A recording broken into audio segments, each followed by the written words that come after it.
Ya, shalom saudara-saudaraku yang terkasih. Shalom yang baru join, gabung. Kita terus melihat tentang Yesus. Tema dari tahun ini adalah The Third Day, hari ketiga. Di seluruh Alkitab tersebar di hari ketiga adalah hari kebangkitan. Ya, Yesus bangkit. Dan Yesus bangkit artinya segala dosa kita itu sudah dihapus, ya, karena dia dibangkitkan karena pembenaran kita. Dan pengampunan segala dosa dan dibenarkan sepenuhnya itu pintu masuk, gerbang masuk dari segala berkat. Karena kita sudah ditebus. Amin. Ya, segala berkat yang besar. Kita menerima kasih karunia, kelimpahan kasih karunia dan kebenaran hadiah. Ya, bukan kebenaran diri, perbuatan diri, upaya usaha diri, tapi kebenaran hadiah. Gift of righteousness, kebenaran Allah. Dan itu kita percaya, kita terima, dan kebenaran hadiah ini membuat kita reign in life, berkuasa dalam hidup. Ya, kalau kita berkuasa dalam hidup, dosa tidak, kemiskinan tidak, kegagalan tidak, penyakit tidak, kerusakan tidak, semua yang buruk tidak. Kenapa? Karena kita bangkit bersama Yesus. Amin. Ya, dan kita teruskan. Ya, di mana hari kebangkitan itu, waktu Yesus bangkit, dia imam besar agung. Dia korbannya, anak domba Allah yang disembelih. Ya, dia imamnya, imam besar agung. Dia bawa darahnya sendiri. Dan bukan bait Allah secara fisik manusia yang buat, bukan, tapi bait Allah surgawi. Dan ini luar biasa, saudara. Ya, karena tadi seperti kesaksian Daniel, ya, di perjanjian lama semua itu bayangan, ya, kiasan, gambaran, bayangan, tipologi. Yesus datang itu substansinya, ya, artinya sejatinya. Itu yang digambarkan di perjanjian lama masih tersembunyi, masih rahasia, disingkapkan di perjanjian baru. Dan itu luar biasa kalau saudara bisa melihat, ya, substansinya telah datang. Nah, karena itu kita start dari Ibrani 9 ayat 6 sampai 15. Saudara mau catat ayat-ayatnya, catat saudara. Saudara bisa baca lagi di waktu yang lain, ya. Karena firman ini sungguh luar biasa. Sebelumnya backgroundnya Ibrani itu semua dibandingkan dengan Kristus, ya. Di perjanjian lama mau imam, ya, Kristus lebih besar dari malaikat, Kristus lebih besar dari Musa. Di perjanjian lama imam-imam masih pakai bawa binatang, ya, korban binatang. Nah, dibandingkan. Nah, sekarang kita melihat perbandingannya secara langsung. Bagaimana dikatakan ayat 6, demikian caranya tempat kudus itu diatur. Ya, sebelumnya cerita tempat kudus, ada pelataran, ada ruang kudus, ruang maha kudus. Nah, tempat kudus itu disebut dalam konteks ini ruang kudus dan maha kudus, tentu saja, ya. Maka imam-imam senantiasa masuk, imam-imam, ya, imam-imam yang melayani, imam-imam orang Yahudi, ya, masuk ke dalam kemah yang paling depan itu dan melakukan ibadah mereka. Ya, di kemah depan ada roti sajian, ada menorah itu, ya, dan ukupan, ya. Kita tadi pujian penyembahan, semua gambaran itu, firman, ya. Firman tuh, ya, roti, 7 kaki dian itu bicara tentang karya Roh Kudus, ya, Roh Kudus. Oke, terus ya. Tapi ke dalam kemah yang kedua, nah, kemah Maha Kudus, ruang Maha Kudus itu ada tirai, kan, yang membatasinya. 1 tahun sekali, ya, imam besar saja yang masuk sekali setahun. Dan harus dengan darah ia mempersembahkan karena untuk dirinya sendiri, karena dia orang berdosa juga, dan karena pelanggaran-pelanggaran, ya, karena dia orang berdosa juga, yang dibuat oleh umatnya dengan tidak sadar, juga untuk orang Israel. Ya, dengan ini Roh Kudus menyatakan bahwa jalan ke tempat kudus itu belum terbuka. Ya, jadi di perjanjian lama belum terbuka. Tirainya 18 meter tingginya dan tebalnya 10 cm. Ya, tuh tirainya tuh dilapis-lapis, ya, 10 cm. Nggak boleh masuk. Ruang Maha Kudus. Yang ada tabut, mersisit, gambaran Yesus, ya, gambaran kehadiran Tuhan. Tuhan hadir hanya di situ, dan imam besar satu tahun satu kali. Ya. Jadi selama kemah yang pertama itu masih ada, disebut kemah pertama tadi yang digambarkan sama Mika. Itu adalah kiasan. Nah, kiasan, gambaran, tipologi. Ya. Belum yang benernya. Kiasan sesuai dengan itu dipersembahkan korban dan persembahan yang tidak dapat menyempurnakan mereka yang mempersembahkan menurut hati nurani mereka. Maksudnya gini, korban itu terus menerus setiap tahun. Nah, ini kita akan melangkah ke substansinya. Yesus, korban Yesus di kayu salib. Imamnya, korbannya. Saudara garis bawahi aja dulu itu.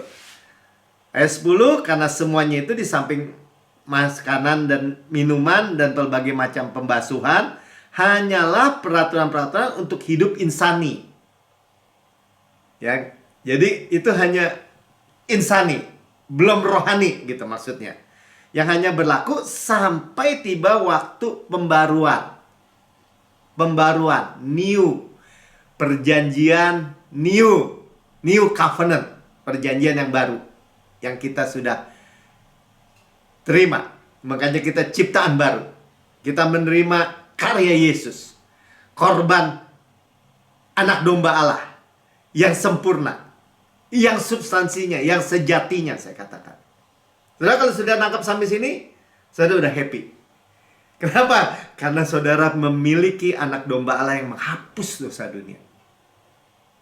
Ya. Nah, sampai ayat 11 saya bacakan. Nah, lihat ya, tetapi Kristus telah datang. Karena ini Rasul Paulus tulis di kitab Ibrani, saya percaya Rasul Paulus yang tulis, sudah datang kan? Dia Rasul terakhir, sudah datang. Sebagai imam besar, makanya imam besar agung, sama-sama katakan imam besar agung, satu-satunya yang bawa korbannya darahnya sendiri, satu kali untuk selama-lamanya. Ya, lihat ya, untuk hal-hal yang baik yang akan datang. Dia lakukan untuk hal-hal yang baik yang akan datang dari 2000 tahun yang lalu, ya kita termasuk. Ya, ia telah melintasi kemah yang lebih besar. Nah, ini udah bicara kemah yang sejati di jagat raya.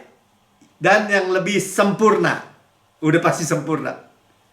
Dan bukan dibuat oleh tangan manusia. Artinya, yang tidak termasuk ciptaan ini. Dan luar biasanya saudara dan saya disebut sebagai bait Roh Kudus sekarang. Bait Allah.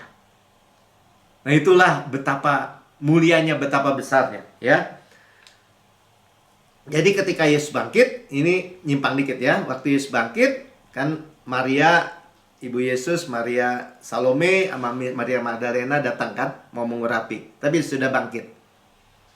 Nah, bukti bahwa Yesus itu bangkit dan membawa persembahan darahnya sendiri, di Yohanes 20 ayat 17 kita lihat. Kata Yesus kepadanya, jangan engkau memegang aku. Jadi waktu Yesus bangkit, dia ketemu Maria kan. Maria, dia sebut. Rabuni dia panggil. Ya baru sadar bahwa tadinya dia pikir Tuhan Yesus itu yang waktu bangkit itu adalah penjaga taman. Nah, Tuhan Yesus bilang gini, jangan pegang. Sebab aku belum pergi kepada Bapa, tetapi pergilah kepada saudara-saudaraku, maksudnya murid-murid yang lain, dan katakanlah kepada mereka bahwa sekarang aku akan pergi kepada Bapakku, Bapakmu, Allahku, Allahmu. Ya, ini Yesus sebagai manusia, Allah yang jadi manusia dan tetap manusia, manusia Allah, luar biasa ya. Apa tuh? Kepala dari tubuh semua. Ini luar biasa, lihat saudara. Jadi dia bawa sebagai imam besar, nggak boleh disentuh dulu sama Maria, bawa darahnya sendiri kepada Bapa. Itu sama seperti imam besar yang masuk 1 tahun sekali untuk bawa darah untuk menghapus dosa. Ya, kalau dia keluar artinya dia hidup, dosa dia diterima, maksudnya Tuhan menerima darah persembahan, dosanya dia dihapus, dia hidup. Dan artinya berkat bagi seluruh Israel. Karena imam membawa persembahan ke ruang Maha Kudus dan keluar, hidup. Berarti accepted. Nah, Yesus keluar, ya. Karena buktinya ini periode di antara dia bangkit, ketemu Maria, naik ke surga, kepada Bapaknya persembahkan, ya, seperti imam di Mersisit itu tutup pendamaian, ada pendamaian, diperciki darah, dan diperciki darah di depan tabut, ya, dan itu berarti iblis nggak bisa tuntut kita lagi karena spotnya di kemah yang sempurna ini nggak ada lagi, ya, udah di darah, ya, bawa persembahannya sendiri. Nah, selanjutnya dia ketemu murid-muridnya, menyatakan diri selama 50 hari, boleh di-touch sekarang. Itu terbukti di Lukas 24 ayat 39. Lihat tanganku dan kakiku, aku sendirilah ini, rabalah aku. Dan lihatlah, karena hantu tidak ada daging dan tulangnya seperti yang kamu lihat padaku. Tubuh kemuliaan. Kita masih dalam tubuh fana ini, tapi kelak kita menerima penebusan yang terakhir, yaitu tubuh kemuliaan. Karena waktu kita diangkat, kita diubah dalam sekejap mata. Ya, jadi cuman gak usah masalah, karena kita memiliki Roh Kudus sekarang. Penebusan kekal. Lanjut ya, ayat 12-nya. Sudah lihat. Dan ia telah masuk satu kali untuk selama-lamanya. Nah, istilah ini jangan saudara lupa. Ini once and for all. Ketika orang tanya, ya, kapan dosa sudah dihapus? 2000 tahun yang lalu. Korbannya siapa? Yesus. Kan buat orang Yahudi aja? Enggak. Karena orang Yahudi menolak, Tuhan Yesus memberikan kepada bangsa-bangsa lain. Inilah anugerah, kasih karunia. Satu kali dia bawa darahnya masuk, ya, ke ruang Maha Kudus yang bukan buatan manusia tadi. Ya, sejatinya. Sama-sama katakan yang sejatinya. Satu kali. Efeknya untuk apa? Selama-lamanya. Continuous. Terus menerus selama-lamanya. Continue, berkelanjutan selama-lamanya. Jadi saudara, jangan sampai ada satu orang pun atau siapapun atau apapun, ya, yang menyatakan saudara ini nggak selamat, nggak bisa, ya, atau dosa saudara masih kita mesti berurusan, Tuhan masih kejar dosa kita, nggak bisa. Karena satu kali untuk selama-lamanya. Ya, jadi bukannya kita ini jadi kebal dosa, bukan. Tapi karena darahnya yang menyucikan kita once and for all. Ya, jangan lupa, ya, ke dalam tempat kudus bukan dengan membawa darah domba jantan atau darah anak lembu. Lihat ya. Bukan bawa binatang kaki 4 itu. Darah binatang kaki 4 itu aja efeknya bisa 1 tahun. Dan itu yang Tuhan lihat cuman imamnya aja. Dan darahnya diterima nggak? Apalagi much more, makanya bahasa Alkitabnya. Lebih-lebih. Ya, Yesus, imam besar agung, bawa darahnya sendiri. Ya, makanya dibilang tetapi dengan membawa darahnya sendiri dan dengan itu ia telah mendapat kelepasan yang kekal, ya, penebusan kekal sebenarnya, internal redemption, penebusan kekal, kelegaan kekal, yang nggak bisa dibawa oleh imam-imam dengan bawa darah binatang kaki 4, domba, lembu, sapi, ya, ini darah anak domba Allah. Saudara happy? Saudara bersuka cita? Ya, itulah saudara dan saya. Dia melakukan semua, imam besar agung kita untuk kita. Ayat 13. Sebab jika darah anak domba jantan dan darah lembu jantan dan percikan abu lembu muda, ya, ini red heifer, ya, lembu merah itu, yang menguduskan mereka yang najis sehingga mereka disucikan secara lahiriah. Sebab jika dibandingin lagi nih, kalau yang kayak gitu aja gitu, darah binatang bisa menghapus secara lahiriah. Nah, much more, lihat ya, ayat 14, betapa lebih darah Yesus. Ini much more. Sangat jauh, saudara. Ya, darah Kristus yang oleh rohnya yang kekal. Saudara harus alert, waspada. Kalau kata kekal itu artinya efeknya selama-lamanya. Berapa lama kekal? Nggak ada batasnya, saudara.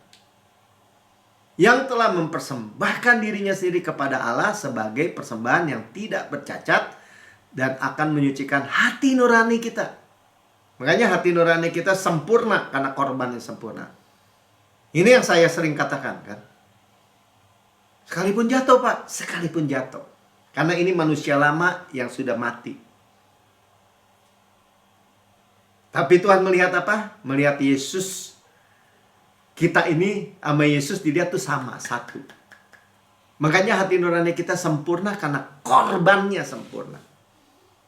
Darahnya sempurna. Gak ada yang bisa tuntut lagi, gak ada yang bisa tuntut lagi. Saya adalah kebenaran Allah di dalam Kristus. Sombong dong Pak, di dalam Kristus, bukan kesombongan, di dalam Kristus. Ya, dari perbuatan yang sia-sia, bahkan perbuatan-perbuatan sia-sia ini gambarannya gini ya. Ini dead works, bahasa Inggrisnya dead works. Dead works itu sekalipun rohani. Ya, imam-imam itu kan melakukan rohani. Bawa darah, potong lembu, lakukan korban-korban. Sampai hari ini mungkin ya kan. Ibadah-ibadah gitu. Tapi disebut apa? Sia-sia, dead works. Kalau gitu gimana dong Pak? Kita menerima karena iman. Ya, kita menerima apa yang Yesus lakukan. Imam itu kan pakai patam tuh. Accepted, diterima. Pakai ikatan kepala. Ya, accepted to God. Yesus pakai selama-lamanya. Jadi Tuhan lihat kita karena lihat imamnya. Itu sudah diinstitusi begitu oleh Tuhan. Amin. Ya, makanya dibilang supaya kita dapat beribadah kepada Allah yang hidup. Kita dapat worship. Kita dapat berhubungan. Bahkan dia tadi waktu Yesus bangkit dia bilang, Bapakmu Bapakku. Ya, saya selalu bilang ya, kalau orang tanya, nama Tuhanmu siapa sih? Yesus, pertama-tama Yesus, betul. God Almighty that save, ya, Yahweh yang menyelamatkan, dan Bapa. Kan Bapa jabatan, Pak. Bapa itu nama. Ya, nama seperti Elohim, seperti El Shaddai. Bapa, dia kita sebut Bapa, betul. Sebagai Bapa, kita anak. Tapi dia menamakan Bapa. Makanya diperkenalkan oleh Yesus ya, Bapakku, Bapakku, Aba, Bapa. Nah, itu pewahyuan yang berikutnya lah, ya, kita lihat ya. Nah, ayat 14 ya, udah selesai. Ayat Ibrani tadi sampai 15 ya kok ya. Oke, sampai 15 ya, karena itu ia adalah pengantara dari suatu perjanjian yang baru. Ya, kita memiliki imam besar agung, pengantara, intercessors yang membela kita di hadapan Bapa. Suatu perjanjian yang baru. Alkitab saudara kan terdiri dari perjanjian. Semua jangan pikir ini perjanjian kita kepada Tuhan, bukan. Ini perjanjian Allah kepada kita. Perjanjian lama, gambaran, ya, rahasia. Ya, artinya perjanjian lama itu perjanjian baru yang terselubung, masih rahasia. Perjanjian baru ada perjanjian lama yang disingkapkan. Siapa yang menyingkapkan? Yesus. Ya, dan dia adalah pengantara. Selesai saudara. Hidup saudara aman, sejahtera, ditolong, breakthrough, sembuh, pulih. Semua janji se-Alkitab ini. Ya, semua yang baik, semua janji-janji. Ya, semua milik kita di dalam Yesus.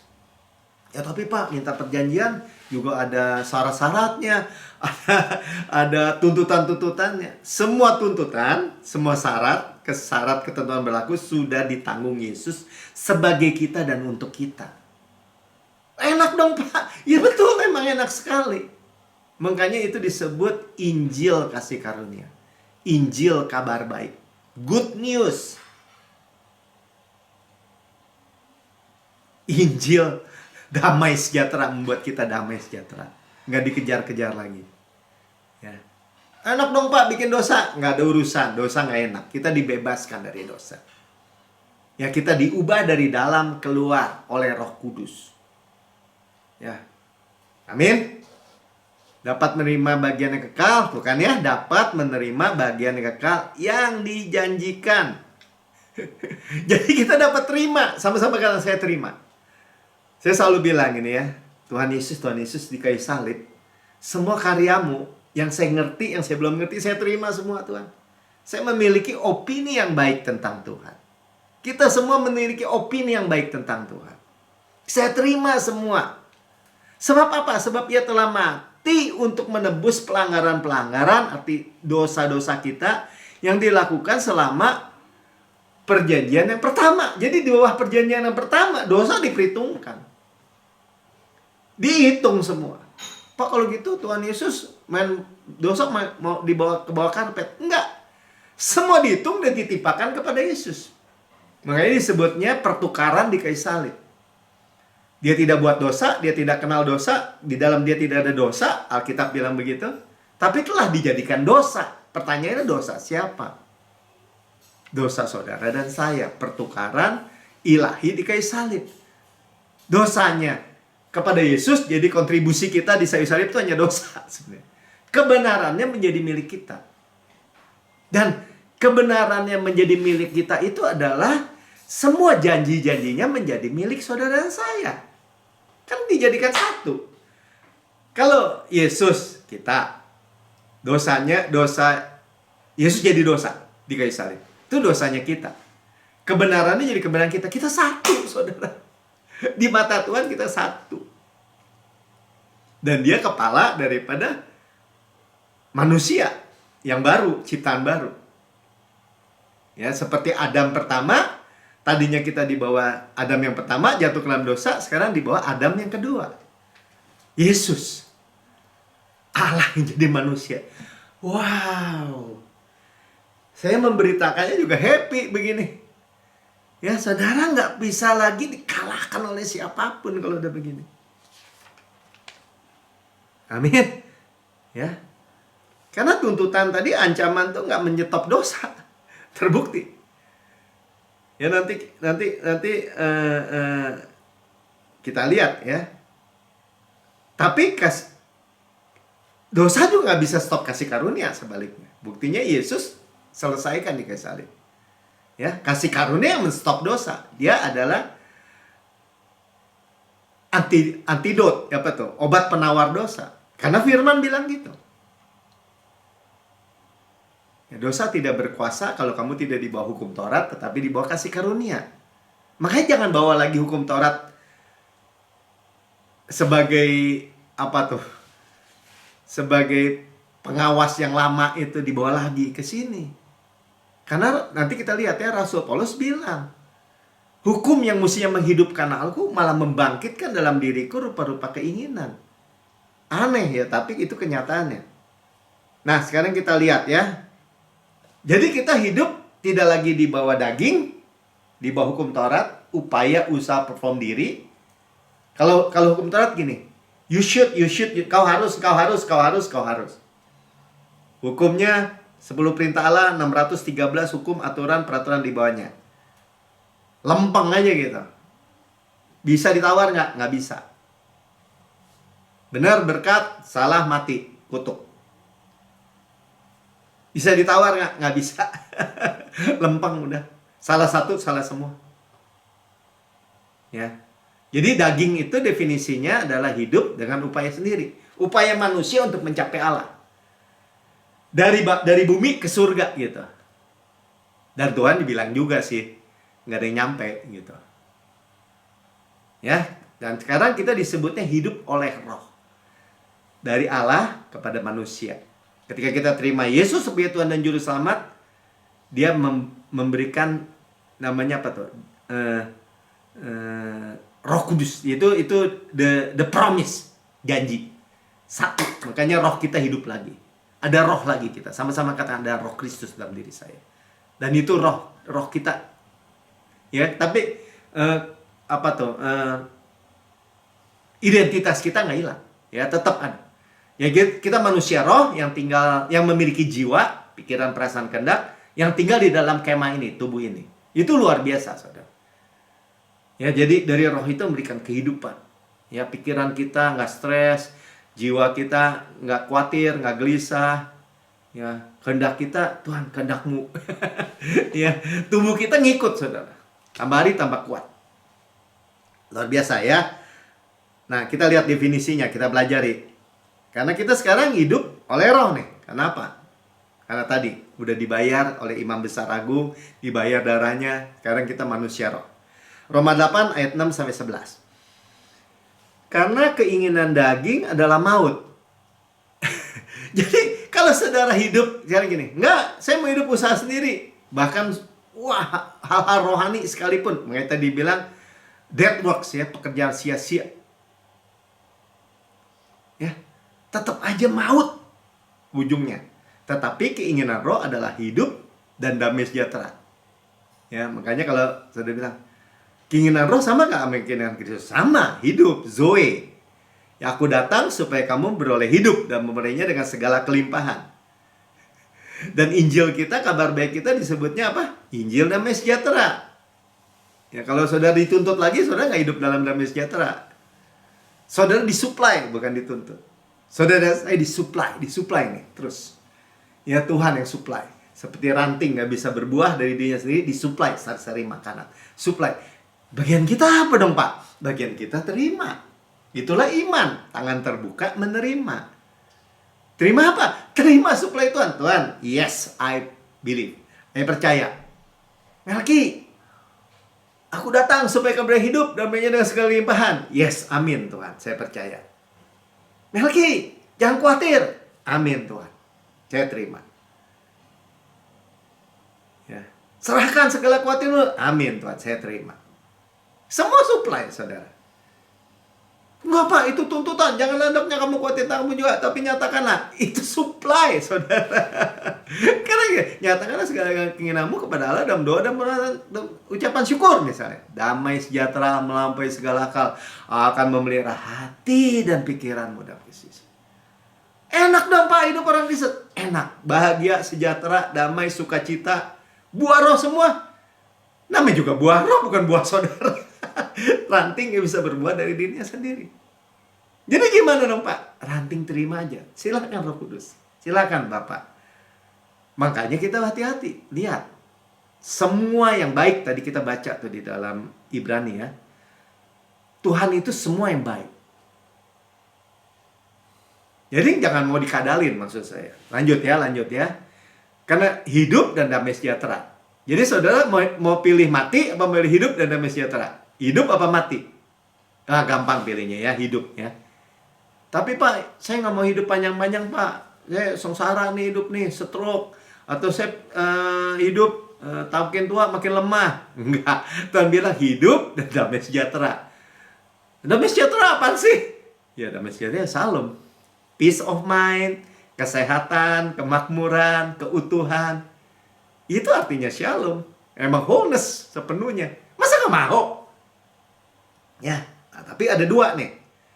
Daging atau roh. Karena keinginan daging adalah maut. Nah, kalau daging, maut. Jadi kalau daging, maut gimana, Pak? Daging maut tuh begini. Saya berusaha sendiri. Saya upaya sendiri. Saya bertekad. Saya resolusi. Karena gagal. Karena pasti gagal. Ya, karena upaya daging ini ke sini ke atas itu pasti gagal. Ya jadi stres. Jadi takut, jadi khawatir, jadi gelisah. Karena stres, jadi sakit. Karena sakit, jadi mati. Nah sebaliknya, tadi udah ya, ayat 7 dong, lanjut ayat 7. Sebab keinginan daging adalah perseteruan dengan Allah. Nah, tadinya kalau roh apa? Diperdamaikan, sudah dihubungkan lagi oleh Yesus. Dia Bapa, kita anak, Allahku, Allahmu, katanya dibilang katanya. Kalau daging, putus hubungan lagi. Kenapa?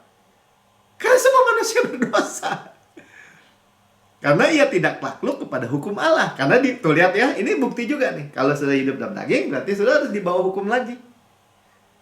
Dan hal itu tidak mungkin baginya.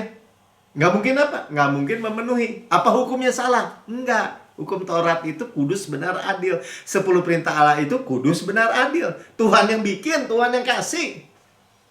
Cuman nggak bisa membuat orang manusia ini kudus, benar, dan adil. Itu masalahnya cuma itu aja. Jadi faktor masalah di mana? Di manusia.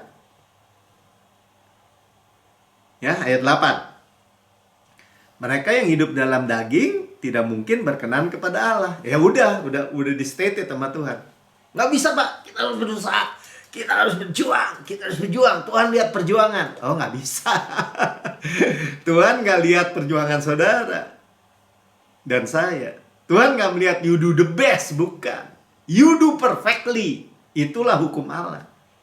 Ya kalau gitu, Bapak juga kan nggak bisa you do perfectly. Betul, Kristus bisa. Kristus di dalam saya di dalam Kristus. Kristus yang kerjakan untuk kita sebagai kita. Itulah hidup oleh Roh. Gampang kan? Gampang, ini pilihannya gampang sekali. Tapi kita mesti jelas apanya tuh, garisnya, batasannya. Ayat 9. Tetapi kamu tidak hidup dalam daging. Jelas ya? Tetapi Melki tidak hidup lagi dalam daging, melainkan dalam roh. In spirit, bukan hidup untuk roh gitu, berjuang supaya kita hidup penuhi Roh Kudus. Ayo kita berjuang supaya kita hidup. Bukan, kita hidup di dalam. Sama sekarang di dalam. Sama seperti saudara. Saudara hidup di dalam Kristus. Kristus di dalam saudara. Itu udah apa? Itu udah kebenaran aja. Kebenaran, kenyataan, realita, real. Berasa nggak berasa sama panca indera nggak bukan soalnya. Tapi yang pasti kita hidup di dalam. Itu kebenaran. Kalau nggak berasa gimana, Pak? Ya itu masalah. Iman saudara lagi ditumbuhin aja, nggak masalah juga. Jika memang Roh Allah diam di dalam kamu, jika saudara terima Yesus memang. Ya ini jikanya ini jelas ya, nggak semua orang. Kita percaya, mengaku dengan mulut mengaku, dengan hati percaya, kita menerima Yesus, dan dia mengaruniakan Roh Kudus, Roh Kristus dalam diri kita. Ya, tetapi orang yang tidak memiliki Roh Kristus bukan milik Kristus, jelas kan? Kita milik Kristus, sama-sama kanan. Saya milik Kristus, 100% milik Kristus. Saya anak Kristus. Ya, saya terima semua kebenaran hadiah, kelimpahan kasih karunia. Dan kita lihat ya tadi ya, kita harus percaya semua dosa kita sudah diampuni, sudah dihapus. Kenapa? Kita percaya imam besar kita, buktinya hidup. Ayat 10. Ya, nah tadi bukannya kita hidup oleh daging, tetapi jika Kristus ada di dalam kamu, itu kita ya, ini merefer ke kita. Maka tubuh jasmani ini mati karena dosa. Tetapi roh adalah kehidupan karena kebenaran. Nah, walaupun tubuh ini mati, karena nanti akan diganti dengan tubuh kemuliaan karena dosa, tapi roh adalah kehidupan karena kebenaran. Dan ini luar biasa ya. Roh yang kehidupan dan kebenaran ini menghidupkan tubuh kita. Itu rahasia yang luar biasa. Ya, jadi kalau gampangnya gini aja. Kita kan bait Roh Kudus. Rumah Roh Kudus, rumah Kristus. Kita punya rumah aja kita pelihara. Kalau kita punya uang kita cat, kita sapuin, kita bersihin. Tuhan pelihara hidup kita nggak? Tubuh kita nggak? Baitnya nggak? Dipelihara, saudara. 11. Dan jika roh dia, nah ini lihat ya, ini buktinya nih yang tadi saya ngomong. Roh dia. Jadi ada Roh Kudus, ada dia, Bapa. Ya ini dia Tritunggal nih. Telah membangkitkan Yesus. Jadi ada Roh, Bapa, Yesus, Anak, dan Roh. Roh dia membangkitkan Yesus. Tritunggal. Diam dari antara orang mati. Yesus sudah mati, bangkit. Ya, artinya kalau sudah baca ini. Terus kebangkitan Yesus itu apa sih Pak beritanya? Pengampunan segala dosa saudara. Yesus nggak akan bangkit kalau tidak akan dibangkitkan kalau sudah tidak dibenarkan. Karena dia dibangkitkan oleh pembenaran kita. Kalau masih ada dosa secuil, setitik, seemprit sekalipun, Yesus nggak bisa dibangkitkan. Ya, diam di dalam kamu. Nah, sekarang kita fokus ke roh kan? Diam di dalam kamu. Maka ia, nah satu kan? Bapa, Anak, Roh Kudus, ia yang telah membangkitkan Kristus di antara orang mati akan menghidupkan tubuhmu yang fana itu juga. Ya, oleh rohnya yang diam di dalam kamu. Saudara, aduh, Ya, kehidupan yang apa lagi yang kita mau? Sukacita, damai sejahtera, ya apalagi yang kita mau dustakan katanya. Kalau kita menyadari kita adalah bait Roh Kudus, Dia juga menghidupkan tubuh kita. Kalau Tuhan kasih Zoe, penyakit tidak. Ya, makanya saya selalu bilang ya, di tiap sel, setiap jaringan anggota tubuh saya ada DNA Kristus. Kehidupan Kristus. Yang mati-mati hidup lagi. Kayak suka lari sama Heli tuh. Ya saya harus bilang, Kristus adalah kesehatan saya, Kristus kekuatan saya. Di tengah-tengah umur yang makin banyak ya, nggak ada masalah. Karena ada Roh Allah. Bukan kesombongan sekali lagi saudara, saya nggak bisa apa-apa. Ya, hanya semua suplai Tuhan. Nah ini sudah dikerjakan saudara. Sama-sama katakan saya deh biar nggak lupa. Ini tubuh fana nih, tubuh daging ini, tubuh fana ini, ya dihidupkan juga. Sekali lagi ya, saudara harus bedain tubuh kemahnya sama tadi manusia daging gitu, daging yang maunya dosa aja, yang maunya maut, lain urusannya lain. Ya ini kemahnya, tubuhnya nih, saudara. Saudara nggak usah mengharapkan penyakit, saudara nggak usah mengharapkan kemiskinan, kegagalan. Kalau saudara lihat Tuhan, saudara beholding the glory of God, kemuliaan Tuhan. Dia Bapa kita. Kita diubahkan dari kemuliaan kepada kemuliaan kepada kemuliaan. Jadi kurvanya nggak ada gini. Ya dari muda naik, nanti maksimal turun lagi, nggak ada. Firman nggak bilang begitu. Nanti kita tegaskan lagi ya. Ya, itu memang sistem dunia begitu. Karena korosi dosa, iya memang begitu. Tapi kita ditebus, sama-sama kadang-kadang ditebus. Ya, jadi solusi kita benar-benar looking to another man. Kita nggak lihat ke diri kita yang fana ini, tapi kita melihat kepada Yesus, memandang Yesus. Tadi mengait saya bilang diubahkan dari kemuliaan kepada kemuliaan. Kita sadar Kristus dalam hidup kita. Itulah hidup oleh Roh. Jadi kalau orang tanya, Pak, hidup oleh Roh apa sih? Ya itu. Kita memandang Kristus. Kita lihat firman Tuhan Kristus. Kita melihat semua supply Tuhan itu. Dia mensuplai semua dalam kehidupan kita. Buktikan kehidupan saudara. Benar nggak damai sejahtera? Pasti kalau saya bilang. Ya, bukan nggak ada persoalan, ada tantangan, tapi ada jawaban. Saya selalu bilang ya, masalah bukan masalah kalau ada solusi. Saudara punya utang 100.000, nggak punya duit, nggak bisa bayar, stres. Tapi saudara punya utang 100 miliar, sekalipun, kalaupun yang saudara punya 1 triliun, udah nggak ada masalah. Ya, jadi masalah nggak ada masalah karena solusi. Yesus itu lebih dari 1 triliun ya. Yesus itu segala-galanya. Dan dia mengenal kita sempurna, luar dalam, dan dia mengasihi saudara dan saya sempurna, dan dibuktikan dengan karyanya yang sempurna. Luar biasa ya, luar biasa. Dan ya ini juga kita lihat ya Yohanes 1 ayat 29 supaya meneguhkan aja. Oh ayat ininya ya, ayat Ibrani 1 ayat 3 belum kata Mika. Oke. Ya, ia adalah cahaya kemuliaan Allah, gambar wujud Allah yang menopang segala yang ada dengan firman dan penuh kekuasaan. Tuh ya. Jadi Yesus itu luar biasa sekali yang jadi saudara jangan pikir nilainya itu kecil banget ya.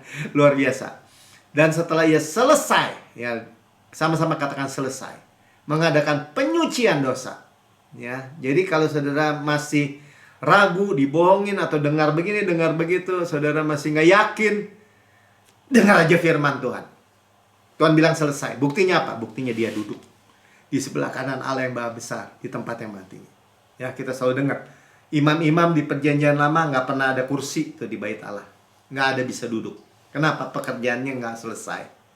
Harus berulang. Dan memang itu gambarannya. Tapi kalau Yesus duduk, bukan sebelum dia turun jadi manusia itu dia nggak duduk bersama Tuhan di sebelah kanan Allah Bapa. Enggak. Tapi ketika dia turun menjadi manusia, dia itu mempertaruhkan segalanya. Dan sekarang dia sebagai manusia yang sempurna, manusia Allah, itu duduk di sebelah kanan Allah, berarti sah. Sama-sama katakan sah, saudara dan saya dosanya sudah diampuni. Sah, ya, bahwa saudara dan saya it is finished. Ya, kalau gitu kan nggak kerja lagi, ya secara kekal sudah selesai. Ya di bawah matahari dia mengerjakan semua, artinya proses jalan buat kita semua. Yang percaya katakan amin. Itulah hidup oleh Roh. Itulah hidup percaya. Yohanes 1 ayat 29, ya ditegasin lagi ya. Keesokan harinya ketika Yohanes melihat Yesus datang kepadanya, ia berkata, lihatlah anak domba Allah yang menghapus dosa dunia. Ya semua dosa sudah dihapus. Manusia pertama, saya manusia terakhir. Cukup. Loh kalau gitu Pak, bukan universalism ya, bukan inclusivism, bukan. Dengar baik-baik. By grace through faith. Semua orang yang percaya menerimanya, yang memperolehnya. Kalau menolak gimana? Ya itu tanggung jawab, bukan tanggung jawab sendiri ya. Ya karena menolak. Tapi kalau dibilang semua yang menerima, kita menerima pengampunan segala dosa. Yang percaya katakan amin. Ya. Dan saya lanjut aja lah ya. Yang Korintus 13 nggak usah. Roma 8 ayat 3-4. Ya, jadi fokus dosa, daging, tuntutan tadi. Fokus Yesus, hidup oleh Roh. Sebab apa yang tidak mungkin dilakukan oleh hukum Taurat karena tidak berdaya oleh daging. Nah, daging tadi. Jadi saudara, akhir dari ibadah ini minimal saudara tahu ya, apa itu hidup oleh daging, apa itu oleh Roh. Karena orang seringkali lompat aja. Perbuatan daging, perjunahan, percabulan, begini, begono, ya ada sih di Galatia 2 ya. Itu pekerjaan daging. Tapi hidup oleh daging itu gara-garanya itu dulu. Penyebabnya. Ya. Makanya dibilang telah dilakukan oleh Allah, telah dilakukan oleh Yesus. Sama-sama katakan telah dilakukan oleh Yesus. Tidak berdaya oleh daging, telah dilakukan oleh Yesus dengan jalan mengutus anaknya sendiri. Tuh sudah lihat, dalam daging sebagai manusia. Lahir dari anak darah Maria, ya. Dititip tuh Roh Kudus membuahi jadi Yesus. Nggak bercampur darahnya, saudara.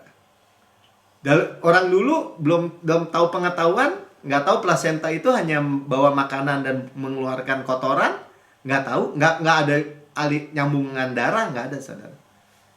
Mereka harus terima dengan iman. Kalau sekarang saudara dengan ilmu pengetahuan tahu tidak bercampur darah ibu dengan bayi di dalam kandungan.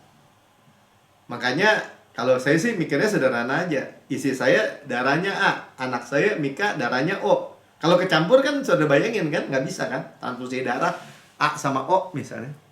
Nggak, karena itu darahnya hanya darah kekal. Ya, yang serupa dengan daging dan dikuasai dosa karena dosa. Nah, saudara, Yesus jadi dosa. Karena siapa? Karena dosa kita. Jadi kalau saudara bilang ini, oh nggak bisa. Orang dihapus dosa gitu Pak Melki, nggak bisa, harus berjuang untuk berkuasa atas dosa. Saudara jawabnya gampang aja. Bagaimana Yesus nggak punya dosa, nggak bikin dosa, nggak ada dosa, tapi jadi dosa karena dosa kita. Ya itu kan Tuhan. Nah kalau saudara bisa terima itu, saudara harus bisa terima saudara kebenaran Allah dalam Kristus. Dosa saudara dihapus. Ya. Gimana caranya? Jangan tanya. Itulah mujizat yang luar biasa ya, yang ia menjatuhkan hukuman atas dosa di dalam daging. Jadi kalau saudara masih nggak percaya, masih berharap, wah saya berbuat gini sih makanya ada hukuman, wah tabur tuai nih, saya tabur tuai, menuai apa dosa-dosa yang lalu. Saudara masih percaya gitu? Saudara nggak percaya apa? Bahwa dosa saudara sudah ditanggung 2000 tahun yang lalu. Hukuman saudara sudah dipikul oleh Yesus, diserap habis. Murka Tuhan yang mestinya kena kita sudah dipikul habis, diserap habis oleh Yesus. 100%. Kalau saya bilang ini, saya percaya Tuhan, itu saya menghormati karya Yesus. Amin. Ya, karena tujuan hukum Taurat itu bukan supaya saudara jadi kudus ya. Roma 3 ayat 20 dibilang, ayat 4-nya, supaya tuntutan hukum Taurat digenapi di dalam kita. Lihat ya, kita yang harus dituntut hukum Taurat, ya karena hukum nggak bisa dibengkokkan, ya tidak hidup menurut daging, tetapi menurut Roh. Ya, jadi tuntutan hukum Taurat sudah dipikul Yesus, jadi kita jangan hidup di situ lagi. Saya hidup oleh roh. Sama-sama katakan, saya hidup menurut roh. Saya hidup di dalam roh. Saya manusia roh yang memiliki jiwa yang tinggal di dalam tubuh ini. Saya manusia Allah. Saya orang kudus di dalam Kristus. Terima aja, terima. Itu semua nggak ada kontribusi saudara, nggak ada upaya saudara. Bukan karena saudara dan saya baik. Saudara hanya terima. Dan biarlah semua itu bekerja dalam hidup kita. Menghasilkan tadi damai sejahtera, sukacita, kehidupan. Saudara jangan takut ya. Nggak mungkin Roh Kudus ngajak kita misalnya ke nightclub atau narkoba atau berzina. Nggak akan. Nggak akan, saudara. Jangan takut. Ya, itu tipuan dari jurang neraka itu. Dikadalin itu. Kalau orang bilang, wah enak, dosanya diampuni, nanti enak bikin dosa. Itu bohong, dusta itu semua. Ya, saudara, kita udah belajar baik-baik tadi. Ya, kita belajar baik-baik. Roma 3 ayat 20. Sebab tidak ada seorang pun yang dapat dibenarkan di hadapan Allah karena melakukan hukum Taurat.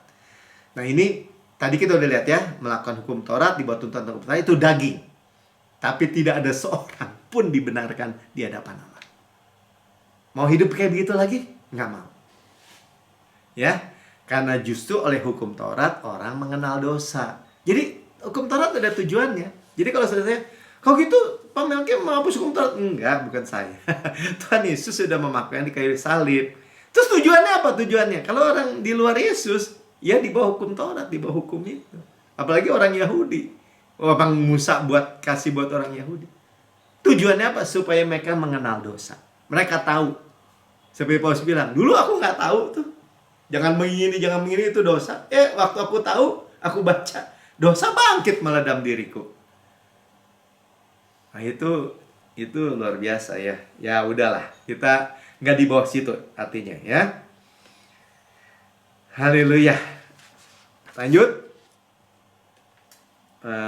Paulus yang saksi nih, bukti-bukti ya. Ini supaya kita selesaikan Roma 7 ayat 8. Tapi dalam perintah itu 10 perintah Allah.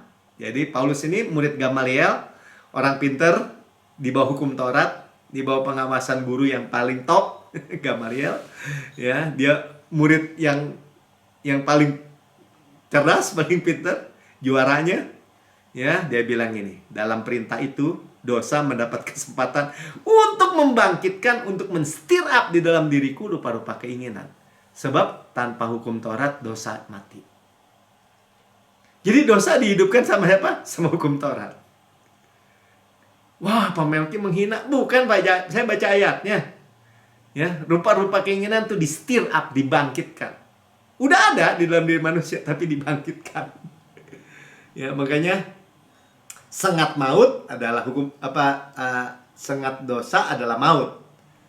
Sengat maut adalah dosa. Kuasa dosa adalah hukum Taurat. Jadi kuasa dosa itu hukum Taurat di ayat yang lain ya. Kita nggak baca hari ini. Makanya kita baca aja deh, udah ingat aja. Tanpa hukum Taurat dosa itu mati. Ya kan dong? Kalau nggak ada gini, jangan mencuri. Nggak ada hukumnya. Saudara mencuri ya saudara nggak salah apa-apa, nggak ada hukumnya. Ya kan? Tapi kan jangan mencuri. Kalau sudah mencuri apa? Ya berdosa, melanggar hukum. Kalau gitu di bawah kasih karunia boleh melanggar hukum. Oh, bukan begitu ceritanya. Ya, saudara ciptaan baru. Anjing menggonggong. Ya. Tapi kucing mengeong. Saudara ciptaan baru. Ya. Apa tuh? Nature kita bukan seperti babi main di kubangan. Ciptaan baru. Ya, dan kita diberikan Roh Kudus. Roh Kudus yang mengubah kita dari dalam. Kita dibebaskan dari dosa. Karena dosa itu nggak ada baiknya, nggak ada bagusnya. Dosa itu jahat, jelek, buruk, merusak. Dan Tuhan memerdekakan kita dari itu. Kalau kita di bawah kasih karunia. Gimana caranya? Tuhan. Amin. Ya, baru 8-9. Dahulu aku hidup tanpa hukum Taurat, tetapi setelah datang perintah itu dosa mulai hidup. Ini Paulus ngalamin sendiri nih, dia bilang. Dulu sebelum dia murid Gamaliel atau sebelum dia sekolah hukum Taurat, dia nggak tahu, dia bilang. Ya, waktu aku tahu, dosanya hidup, malah bangkit. Ya, nah inilah, ini manusia daging tuh begitu tuh. Ya, jangan begini, jangan begitu. Ya. jangan dipegang ya. Dia lihat orang, nggak ada, dipegang. Jangan makan buah pohon pengetahuan yang baik yang jahat. Kalau kamu makan, kamu mati. Semua yang lain boleh, kata Tuhan. Yang jangan ini yang dimakan juga. Nah itu, ya itulah kata firman ini terbukti. 10. Sebaliknya aku mati. Ya, lihat ya, dosa hidup, aku mati. Dan perintah yang seharusnya membawa kepada hidup, ternyata bagiku membawa kepada kematian. Baca baik-baik, ini ayat, bukan saya yang ngomong. Ya, pilihlah kehidupan, makanya dibilang ayat 11. Sebab di dalam perintah itu dosa. Nah ini kalau ditanya, kenapa? Sebab dalam perintah itu dosa mendapat kesempatan untuk menipu aku. Oleh karena perintah itu, ia membunuh aku. Ya, makanya dipakukan di kayu salib tuh. Tuhan telah memakukan semua tuntutan hukum Taurat. Dipantek di kayu salib. Bagi kita tidak berlaku lagi, betul. Kita memiliki perjanjian yang baru.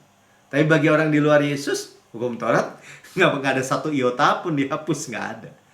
Ya saudara jangan bilang, wah Pak Melki hapus hukum Taurat. Firman Tuhan nggak boleh bilang, emang nggak boleh. Tapi saya tidak diberi hukum itu lagi. Saya di bawah hukum yang lebih tinggi, hukum kasih karunia, hukum iman namanya. Hukum roh yang menghidupkan, makanya tadi kita hidup oleh roh. Ada ayat semua? Ada. Kalau dibuka lagi kepanjangan nanti, yang nggak habis-habis. Oke, ya makanya kita hidup oleh roh, kita hidup dengan 2 Korintus 4 ayat 18. Coba kita lihat. Ini penting ya, sebab kami tidak memperhatikan yang kelihatan. Saudara, kalau saya lihat handphone saudara, laptop, bangku, kursi, meja, kan kelihatan. Wah Pak, kalau saya nggak lihat, saya nggak percaya. Ini sementara. Melainkan yang tidak kelihatan. Yang tidak kelihatan, malaikat, Roh Kudus. Ya, Tuhan Yesus nggak kelihatan, ada di dalam diri kita. Nggak kelihatan oleh mata ya. Ya, makanya dibilang apa? Karena yang kelihatan adalah sementara, sedang yang tak kelihatan adalah kekal. Tuhan menciptakan segala sesuatu dari yang tidak kelihatan. Dia berfirman kan? Makanya saudara sekarang berkata-kata. Saudara butuh apa? Di dalam nama Yesus. Ya, saudara butuh keuangan? Di dalam nama Yesus dia kaya, rela menjadi miskin. Supaya saudara yang miskin menjadi kaya karena kemiskinan. Karena perlu tahu janjinya. Tuhan bersama diri saya hidup dan merenya dengan segala kelimpahan.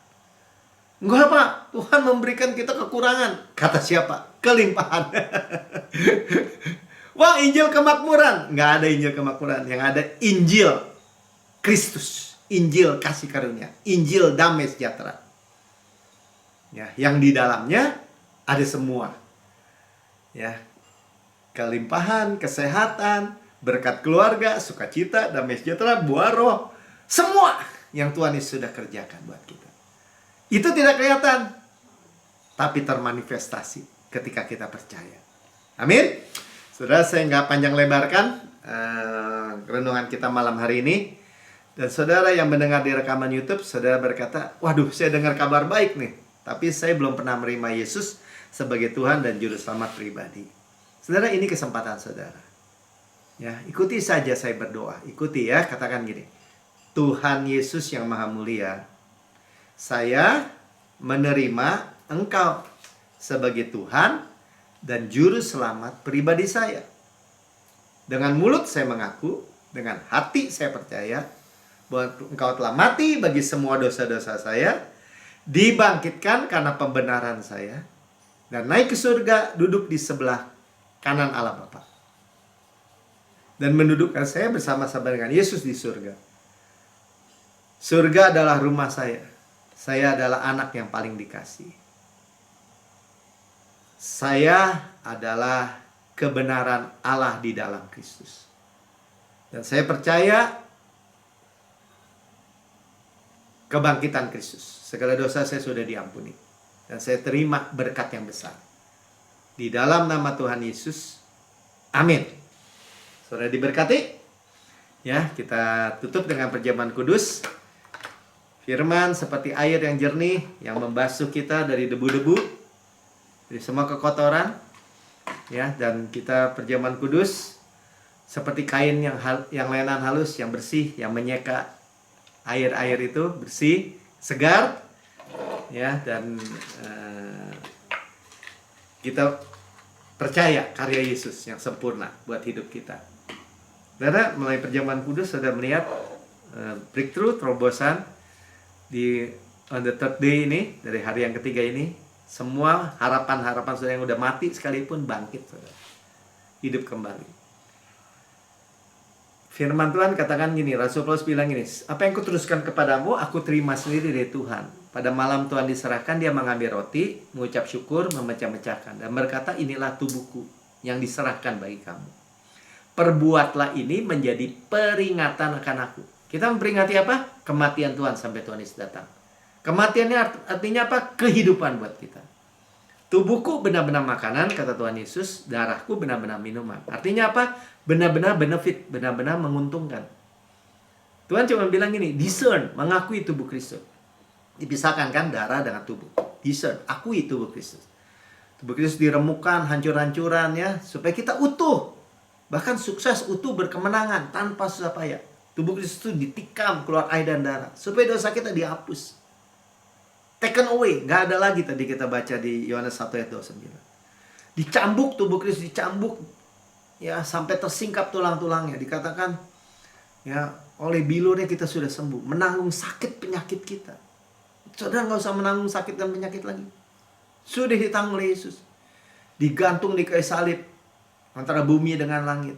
Dibakar dengan murka Tuhan. Semua yang mestinya menimpa kita diserap habis oleh Yesus.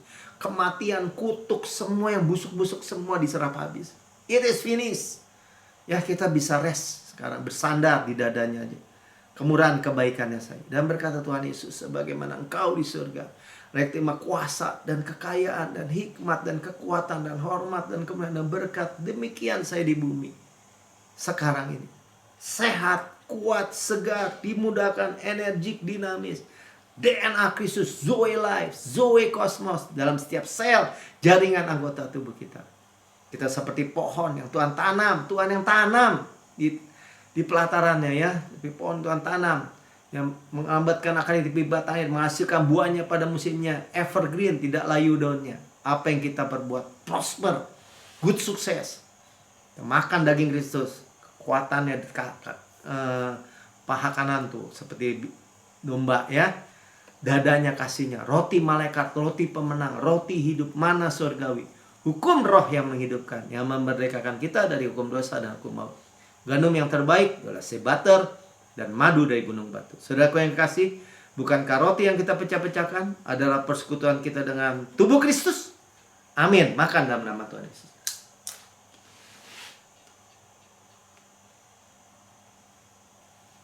Firman-Nya katakan, kepala sehat, tubuh sehat. Kita daging Kristus, tulang Kristus. Satu. Ya, saudara punya masalah apa?